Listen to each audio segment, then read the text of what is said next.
going on a journey? So suddenly, Jane? Without warning? Oh, forgive me, my dears. I'm called away suddenly. I shall be away about 4 days, perhaps more. But you're coming back to us. Why you're taking on was nothing. You're going alone? Yes, it is to see or hear news of a friend about whom I've been uneasy for some time. Oh, Jane, you look very pale. Are you sure you feel well enough to travel? Nothing ails me but anxiety of mind, which I hope my journey will dispel. Oh, Diane, I cannot tell you any more of the matter, not now. I'm sorry, forgive me. This is your home, Jane. You're free to come and go as you please. To go and come back, you mean? Oh, Jane, come back to us soon, please.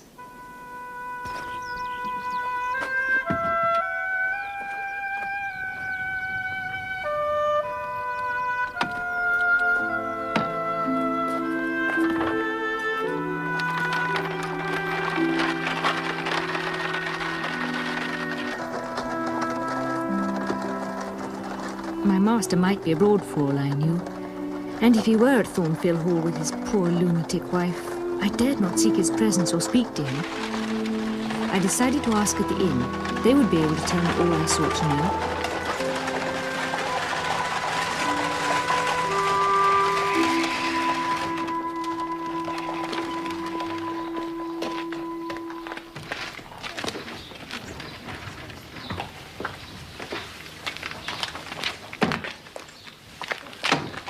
Good day to you, ma'am. I see you get down from the coach. Do you wish for a room? Yes.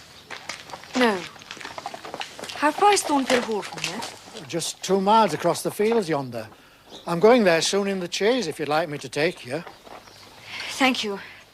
I must go immediately. Please, could you look after my box? Yes, ma'am. Thank you.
Is that the lady from the coach? I'm here. What has happened? What are you doing here? You was in such a rare state, ma'am. I was worried about you.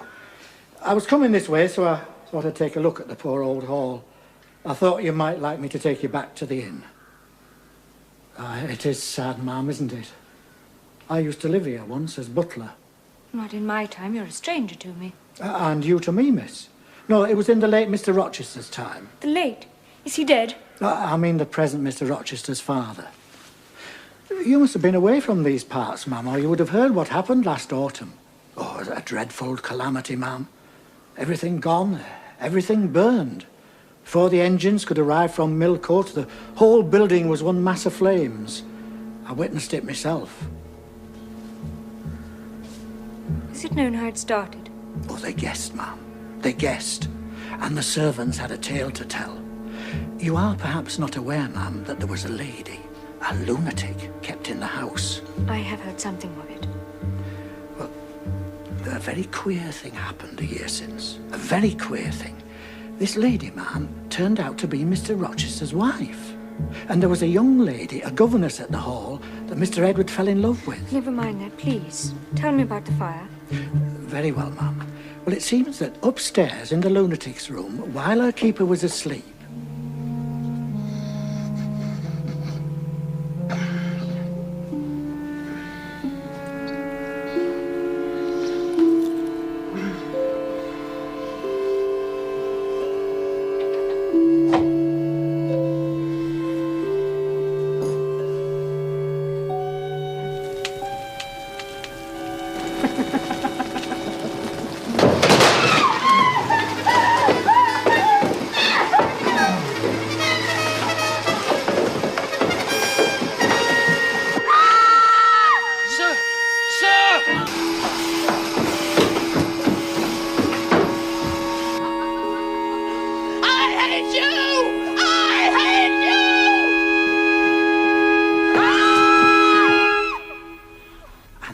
minute she lay smashed on the pavement, as dead as the stones on which her brains and blood lay. It was frightful.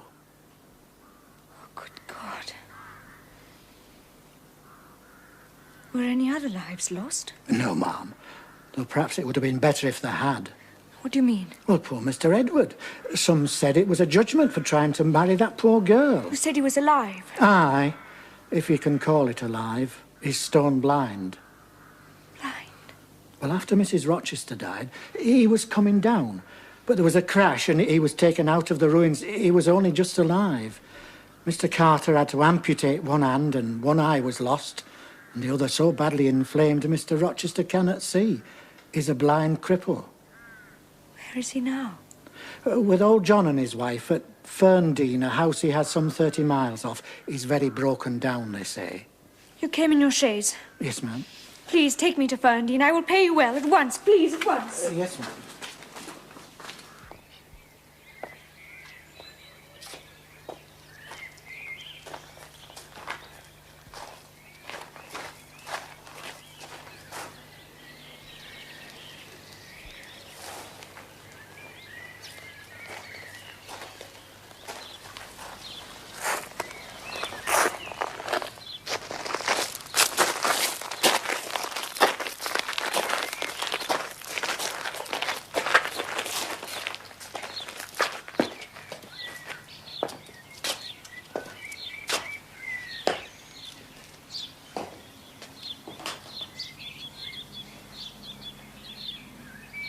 But he won't let folk help him, ever.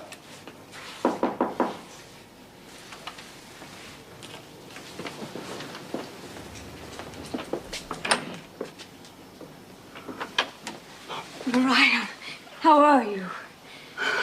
And John, how are you? Well, not a word of welcome from either of you. I'm not a ghost, you know. Miss Eyre. Is it really you, miss? Come to this lonely place at this late hour. It is secluded, isn't it? He wishes to live away from the world, miss. It took me hours in the chaise. I've come from Thornfield. I know what happened there. Aye, terrible it was. I've sent the chaise away. I'm sure you can find me a room for the night. There's none but that dusty old room upstairs. You can get up there with a broom, John, and light a fire. And I can make sure that Miss Eyre has dry sheets and a warm bed for the night. That's Master. When you go into your master, tell him there is someone who wishes to see him. But do not give him my name. I don't think he'll see you, miss. He refuses everybody. John, I left my box under the tree by the gate. Could you fetch it for me, please? It begins to grow dark. And take it to my room. Aye, you haven't forgotten who does the fetching and carrying, I see, miss. Thank you, John.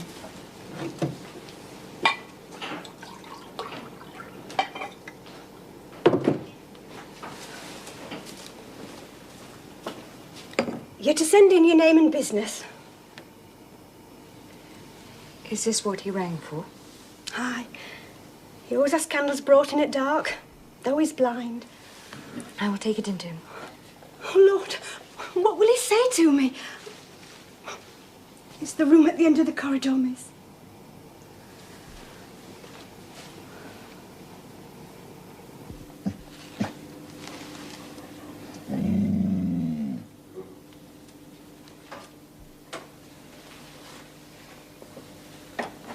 Give me the water, Maria.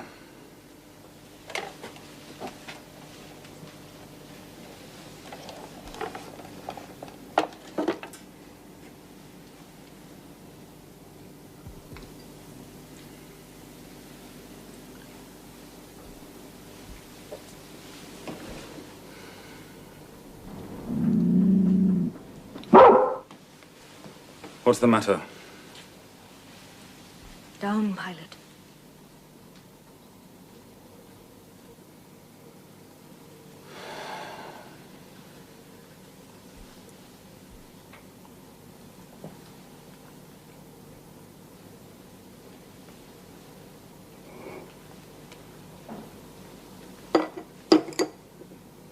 This is you, Maria, is it not? Mariah's in the kitchen. Who is this? Who is this? Who speaks? Will you take some more water, sir? I spilled half of what was in the glass. Who is it? What is it? Pilot knows me. John and Mariah know I'm here. I arrived only this evening. God, what delusion has come over me? What sweet madness has seized me? No delusion, no madness.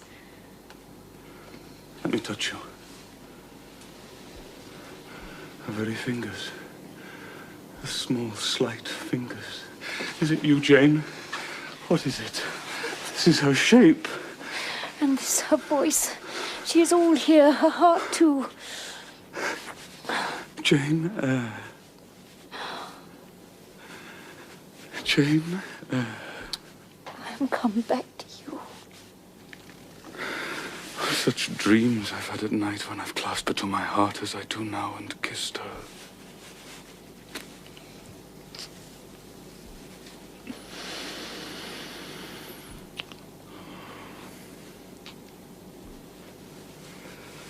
And felt that she loved me. And trusted she would never leave me. Which I never will do from this day. Never. But I always woke and found it an empty mockery. Gentle, sweet dream. You will fly too.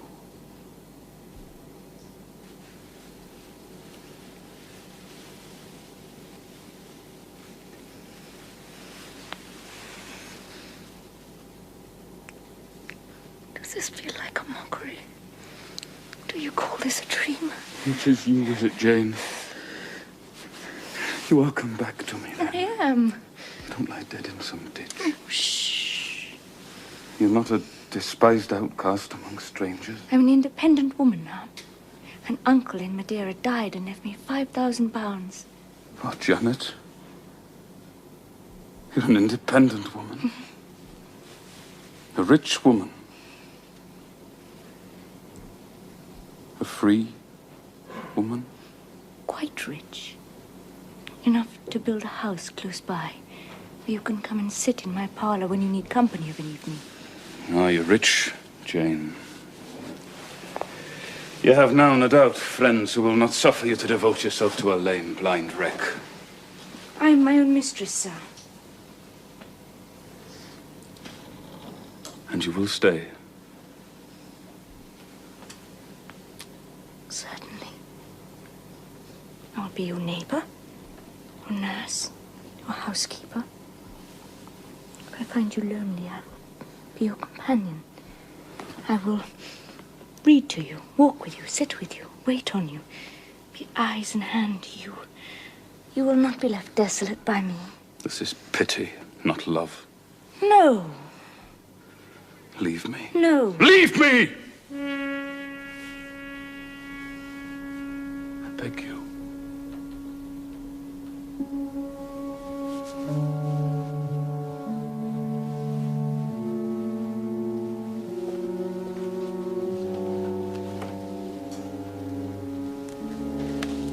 He was ever that way. I remember the time Mrs. Fairfax...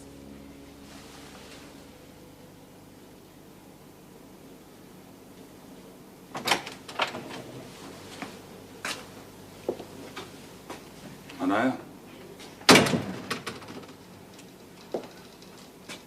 Maria! Yes, sir? Our visitor cannot have left. Where is she? Oh, she's somewhere in the house, sir. I'll find her. Bring her to me. Yes, sir. I'm here, sir. Still here. Jane. You must not go. I've touched you, felt you, heard you. I cannot give up these joys. The world may think me selfish, but no matter. Very well, sir. It is settled. Yes. But you understand one thing by staying, and I understand another. What do you say is my understanding, sir? You mean to wait on me like a kind little nurse? You were ever kind. I suppose I must now entertain fatherly feelings for you. Don't you think so? Come, tell me. I shall think, sir, what you like. Well, you cannot always be my nurse, Janet. You're young. You must marry someday. I don't care about being You married. should care! If I were what I once was, I would try to make you care. It is time someone undertook to rehumanize you, sir. Have your pocket comb about you? What for? Come, give it to me.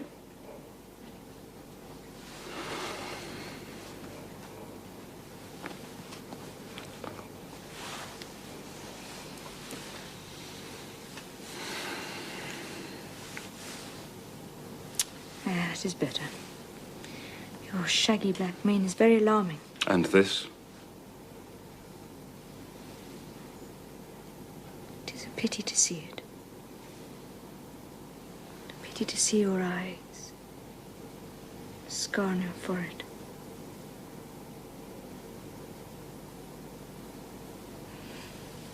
Do you take supper, sir?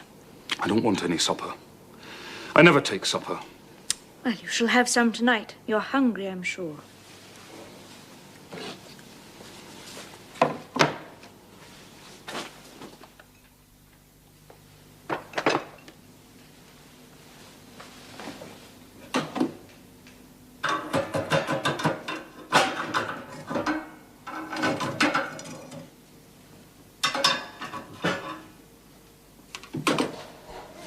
There, that's better. Can you tell when there's a good fire? With the right eye, I can see a glow. Can you see the candles? Very dimly. Each is a luminous blur. Can you see me? No, my fairy. But I can hear you and touch you.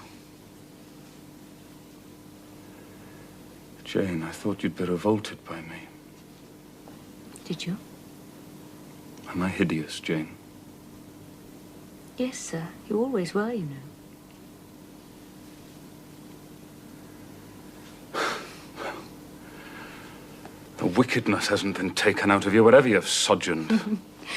I've been with far better people than you, sir. Quite more refined and exalted. Who the deuce have you been with?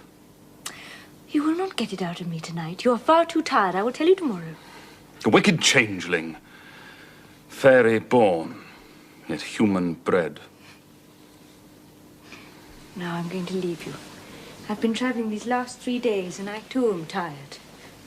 Good night, sir. Jane, were there only ladies where you've been? Good night, sir.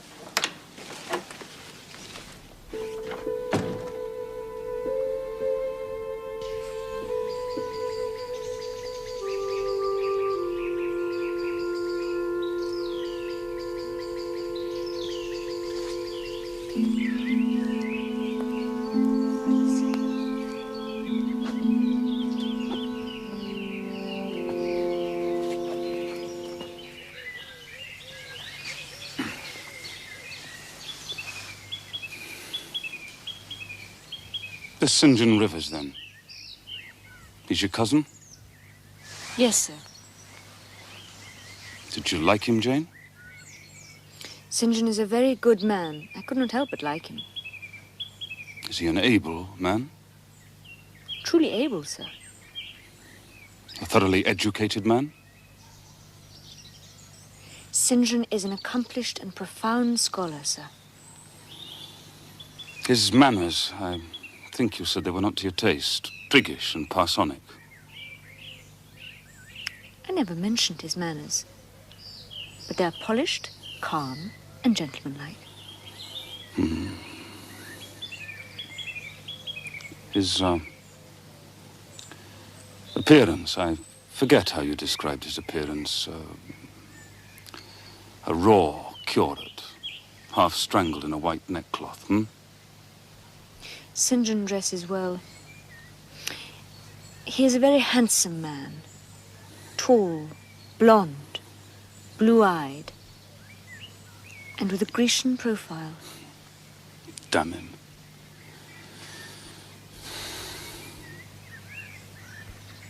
Did you like him, Jane? Oh, yes, I liked him, sir. But you've asked me that before. Perhaps you would rather not sit beside me any longer, Miss Eyre. Why not, Mr. Rochester? The contrast between a tall, graceful, fair-haired Apollo and a Vulcan. Black, broad-shouldered and blind into the bargain. I never thought of it before. But you are rather Vulcan-like.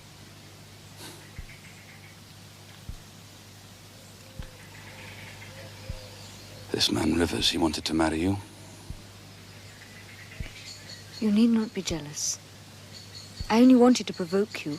I thought anger would be better than grief. I'm not foolish, Jane. You've formed a new tie. With whom? This man Rivers. St. John Rivers. He's young, he's handsome, he wants to marry you. He will. He does not love me. I do not love him. You of all people should know what that means. Jane, 4 days ago, last Monday, a singular mood came over me. One in which grief replaced frenzy. I was sitting in my room by the open window, and there broke involuntarily from my lips the words, Jane. Jane, Jane, Jane. You spoke the words aloud? I did. You'll think me mad.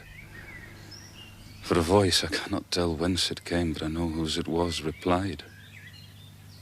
It said, I'm coming. Wait for me. And then, a few moments after, there came upon the wind the words, where are you?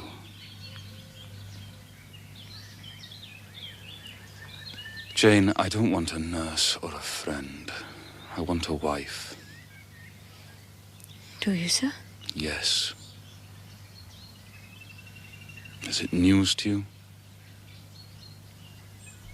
No. Is it unwelcome news? That depends on circumstances, sir. On your choice. Which you shall make for me.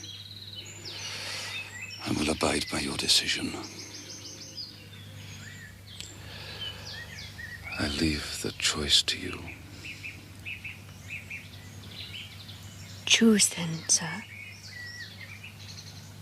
Her who loves you best. I will at least choose her I love best. Jane, will you marry me? Yes, blind man who you'll have to lead about by the hand. Yes, sir. A crippled man, nearly 20 years older than you, who you'll have to wait on. Yes, sir.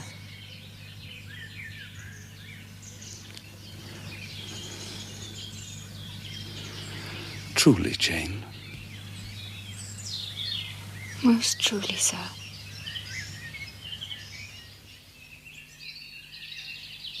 I have now been married 10 years. Within 2 years, Edward recovered the sight of one eye, just before our first child was born. I now know what it is to live for and with what I love best on earth. I am my husband's life as fully as he is mine. We are bone of each other's bone and flesh of each other's flesh.